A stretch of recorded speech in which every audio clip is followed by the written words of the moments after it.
Welcome to Daily Dose Radio, a 5-minute devotional podcast studying the Psalms verse by verse. Broadcast from the ever-beautiful Sharonville, Ohio, on the sunny side of Cincinnati. Hey there, friends. Welcome back to Daily Dose Radio here in the Bible Bistro. Come on in here. Sit down with me. Get yourself something hot or cold to drink. Let's open our Bibles up. We're going to look today at Psalm 141. Hasn't this been a lovely, lovely psalm? We've talked about prayer the whole time. We're going to talk about prayer the whole time. I've divided this into 5 sections: introduction, inspection, humility, confession, and protection. So all of these are a part of this particular psalm that the ancient commentator Thomas said was for the church to protect her from those who were hypocrites and schismatics and heretics, because there were many who would damage the church. And we saw a little taste of that yesterday as we talked about men that work iniquity. And of course, we're going to pick that theme back up again in verse 9, the workers of iniquity. But yesterday it was a prayer of inspection. Lord, keep a watch, or set a watch, keep the door, incline not my heart. So he's making his request, and it's a request not that God would give him great riches and wealth and all the rest of that mess, but that the Lord would do a work in him. This is a soul work. God, the psalmist wants God to come in and do a work that affects the heart, because out of the heart the mouth speaks. And if I get my heart right, then I'm going to have my mouth right. This is important because I've already said that this prayer is as the incense. It's as the evening sacrifice. I just can't come in here and make any old kind of prayer that's maybe not using sanctified language, language that he has sanctified, not language that I have sanctified. So, Lord, set a watch on my mouth. Keep the door of my lips. Incline not my heart to any evil thing. Yes, may that be our prayer today. Now, today we come to his prayer for humility. Let the righteous smite me, he says. Let me read that for you. This is verses 5 and 6 today. Let the righteous smite me. It shall be a kindness, and let them reprove me. It shall be an excellent oil, which shall not break my head. For yet my prayer also shall be in their calamities.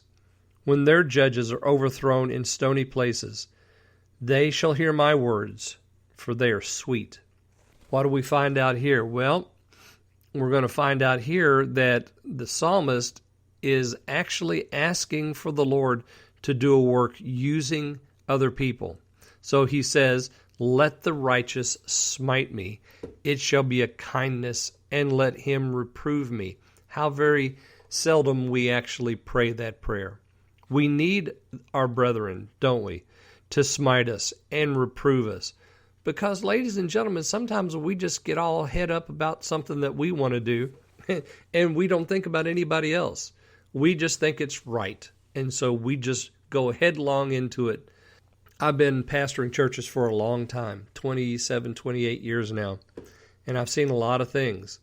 And one of the things that usually is very damaging for the church is when we get a head of steam and we think we're doing the Lord's will when we're not, and we don't listen to anybody else. We're not willing for anyone else to reprove us, to try to correct us. Well, here, David prays a prayer knowing that he could take off on his own. And he doesn't want that. He says, let the righteous smite me. So he's asked the Lord to set a watch over his mouth, keep the door of his lips, incline not his heart. And now he says, let the righteous smite me. Let him reprove me. And then he says, it shall be an excellent oil. So again, we have another similitude here. We have it in pairs also. It's not going to break my head, he says. For my prayer shall be in their calamities.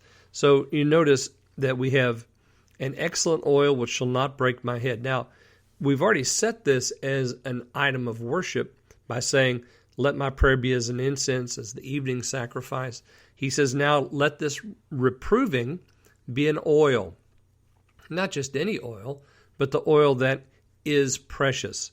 My prayer shall be in their calamities. when their judges are overthrown in stony places. So who's the there? Their calamities, their judges, we're talking about the righteous.